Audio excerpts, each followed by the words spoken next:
quick. All right, good, that's going. Hi guys, and welcome to another week of my mini puppet theater here with fan fiction readings. I hope everyone had a really great day. So before I read my disclaimer, I was actually going to sort of tell a little bit about the story that's happening tonight.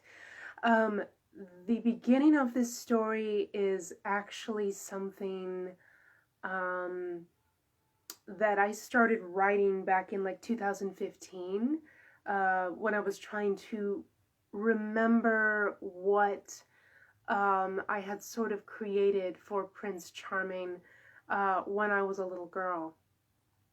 Because he's got a very different story than what actually happens in the really any adaptation of Cinderella. So I had a very different idea when I was a little girl. So in 2015, I hopped on my LiveJournal, that still exists, and started kind of penning it together to try to make some cohesive sense of it. And most of it survived.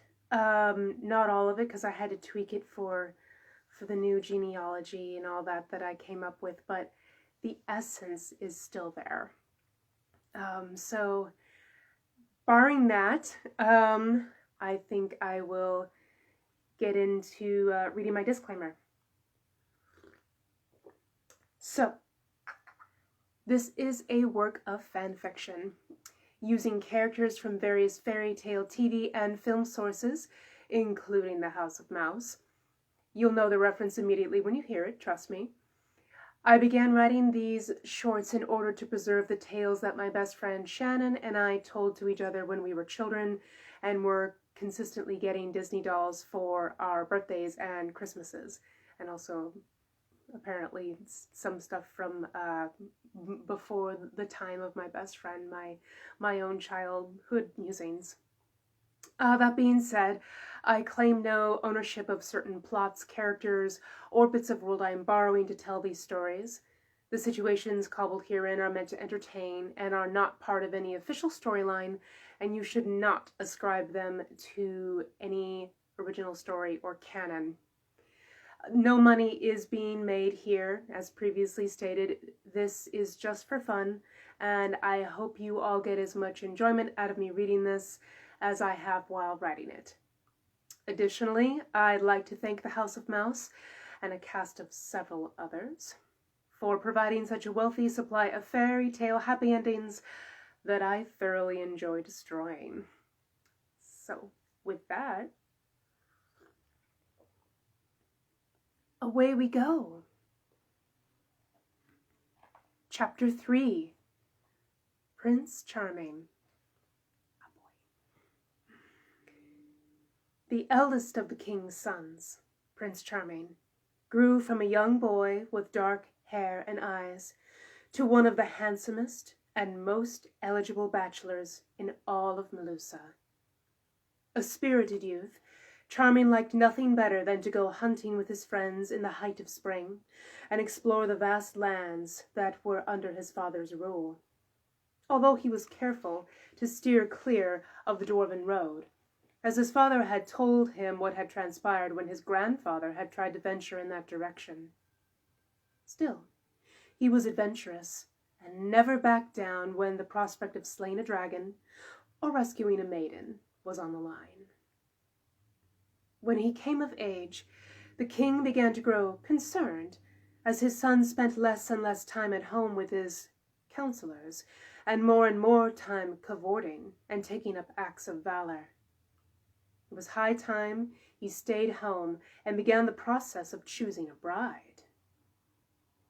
Miliardo drew up a letter to his eldest, requesting that he select a bride to be from a list which his counselors had painstakingly created. When Charming received this letter, while he was visiting his childhood friend Prince Naveen in Maldonia, he did not hesitate to scoff and tore the list up into tiny pieces. His friend, Prince Derek, who had chosen to accompany him on this visit, sat back in shock as he watched Charming idly throw away what was clearly an important document into the fire grate. He warned him that his father might be cross with him for acting so rashly. Charming merely laughed and pulled a sheet of fresh parchment from Prince Naveen's desk and said that he had no interest in settling down, especially not with a princess chosen by his father's counselors. He would send his own letter back, telling the king just that. Prince Derek looked to their friend Prince Naveen for help, but the other laughed merrily, spurring his friend on, saying that indeed a prince of the crown should never have to settle for any princess set down for him by counselors. They were just servants after all. Prince Derek decided that nothing he could say would change Charming's mind, so he kept his mouth shut.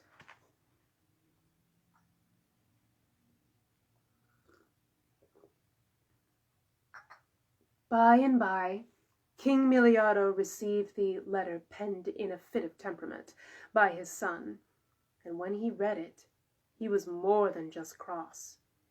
He was furious.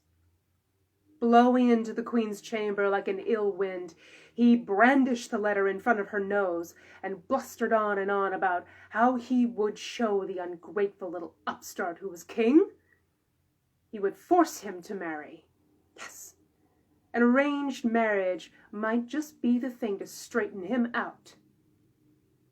Queen Marie looked calmly at her husband before taking the letter from him and reading it carefully.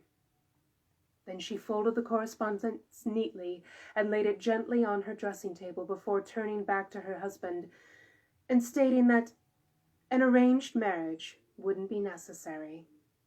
Their son was obviously rebelling against the very idea of wedlock to princesses of her husband's choosing. She proposed instead to throw a grand ball and invite all of the most eligible maids in the kingdom. This way, Charming would be given the option of selecting from a sea of potential brides, and was certain to find one to his liking. The king pondered this for a moment. His mind casting back to the kings of old, he recalled that such balls had been held before, and their successes had been what allowed his family line to flourish. In lieu of this, he was forced to concede to his wife's wisdom. Following this agreement, the king rushed to his audience chamber, where he instructed his counselors to draw up invitations to be sent out to all of the eligible young women in the kingdom. A royal ball is to be held in honor of His Highness the Prince. By royal command, every young maiden is to attend.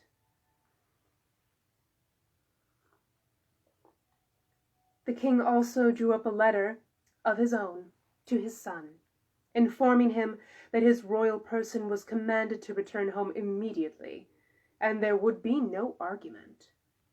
His duty to the crown was paramount, and he would comply.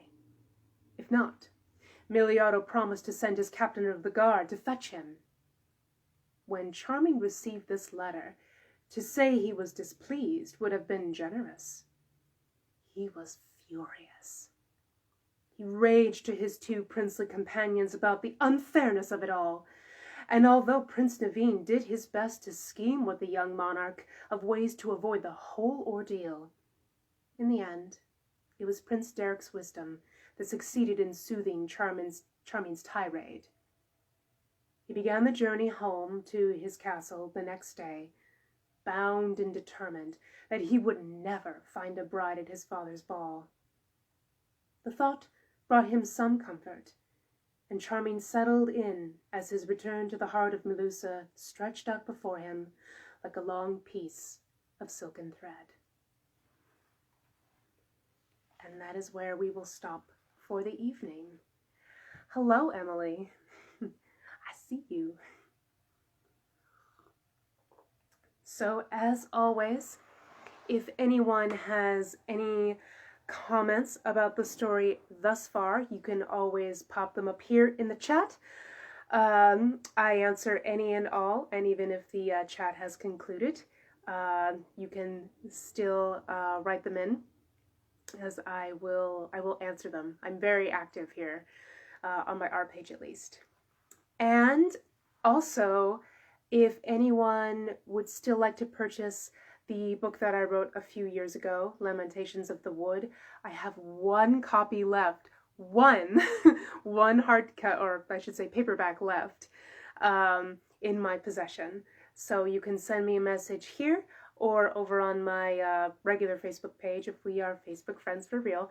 And they are $15 each, and I take payments through PayPal, and then I will send it out to you.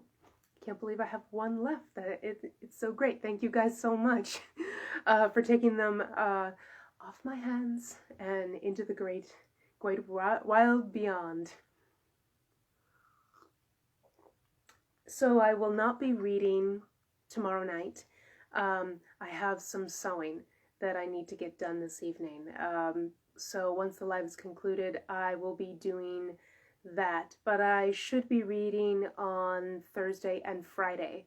And I need to work on the final bit of the story that we're going to get to on Friday. I need to finish it.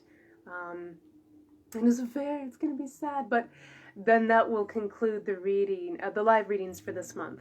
I will be taking the month of May off to do more writing, so I have something to read you guys, and then we will return here to the puppet theater in, let's see, in June. So that will be something we will do. But other than that, I think that's all for this evening. Thank you guys so much for coming here and watching these. I appreciate it muchly. So be safe. I love you guys, and hopefully you can join me later this week. All right, I will see you then.